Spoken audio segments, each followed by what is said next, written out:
أعوذ بالله من الشيطان الرجيم. أعوذ بالله من الشيطان الرجيم. بسم الله الرحمن الرحيم. بسم الله الرحمن الرحيم. فاكهين بما آتاهم ربهم ووقاهم ربهم عذاب الجحيم. كلوا واشربوا هنيئا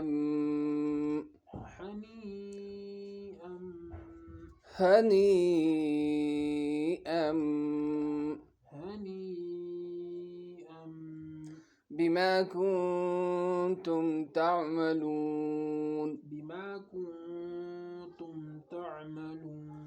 متكئين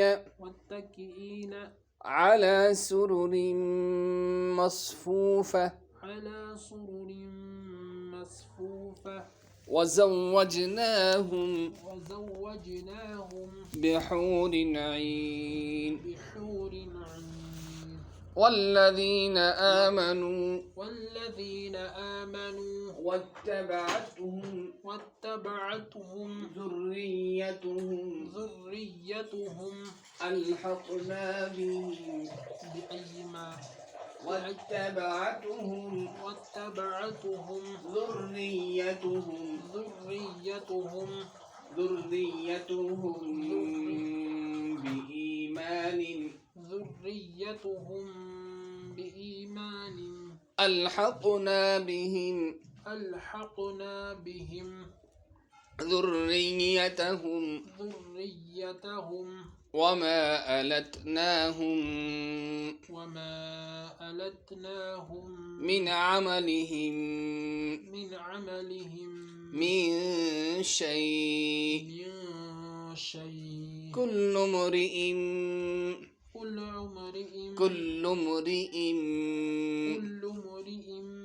بما كسب رهين.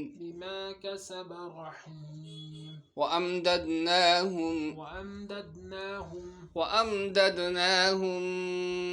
بفاكهة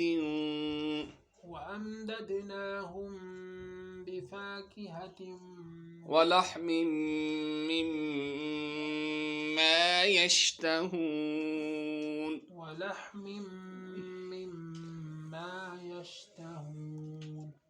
يتنازعون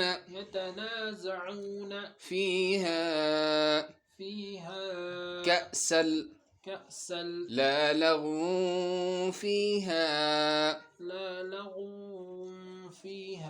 ولا تأثيم. ويطوف عليهم غلمان لهم كأنهم لؤلؤ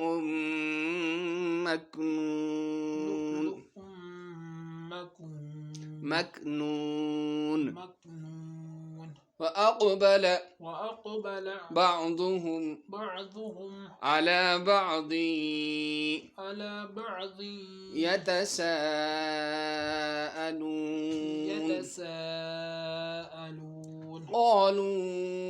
قالوا إنا كنا قبل في أهلنا مشفقين. فمن الله علينا ووقانا عذاب السموم. إنا كنا من قبل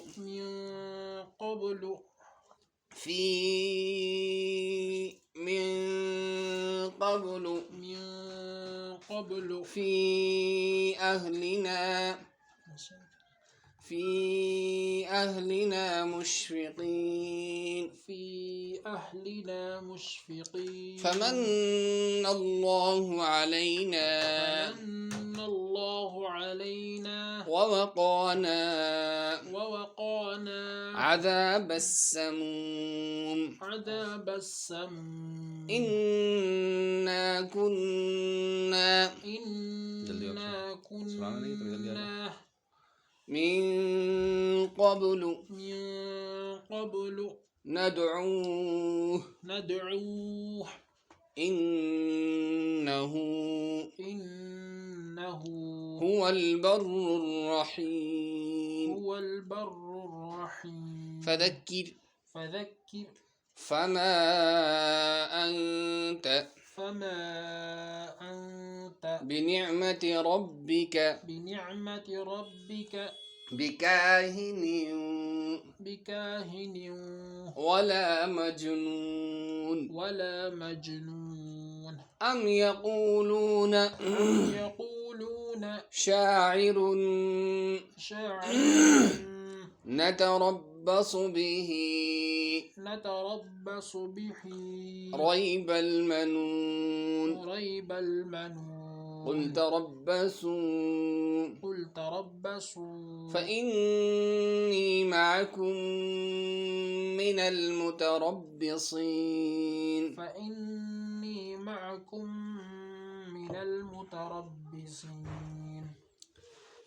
دیکھیے یہ آج کے جو قواعد ہیں ہمارے تجوید کے کچھ قواعد کا ہم اجرا کر لیتے ہیں. فا کا مخرج زبان ثناء علیہ کا کنارہ اور نیچے والی ہونٹ کی تری والا حصہ. اور کاف کا کیا مخرج ہے؟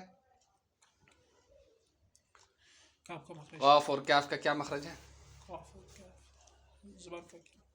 نہیں، زبان کی جڑ اور اوپر کا تعلق. زبان کی جڑ اور اوپر والے سخت والے حصے سے، اوپر کے سخت والے حصے سے قاف نکلتا ہے، اور زبان کی جڑ اور اوپر کے نرم والے حصے سے کاف نکلتا ہے. اور ہا اور حمزہ کا مخرج کیا ہے؟ اقصائے حلق، یعنی سینے کی طرف سے گلے کا آخری حصہ. اور یا ساکن سے پہلے زیر ہے تو یا مدہ ہوگا، یا مدہ کو تھوڑا کھینچ کر پڑھیں. اور اسی طرح سے نون کا مخرج زبان کی نوک اور اوپر کا تالو. با کا مخرج، با اور میم کا مخرج دونوں ہونٹوں کی با کا مخرج دونوں ہونٹوں کی تری والا حصہ، اور میم کا مخرج دونوں ہونٹوں کی خشکی والا حصہ. ما آتا ہوں میں کون سا مد ہے؟ نہیں، حرف مدہ کے بعد حمزہ دوسرے کلمہ میں ہے، اس لیے مد منفصل ہوگا. اتاہم ربہم میں میم ساکن کا کیا قاعدہ ہے؟ میم ساکن کے بعد با اور میم کے علاوہ کوئی بھی حرف آ جائے تو اظہار شفی ہوتا ہے، یعنی میم کی آواز کو ظاہر کر کے پڑھیں گے تو اس کو اظہار شفی کہتے ہیں. اور میم کے بھی قواعد اظہار شفی، اخفاء شفی اور ادغام شفی.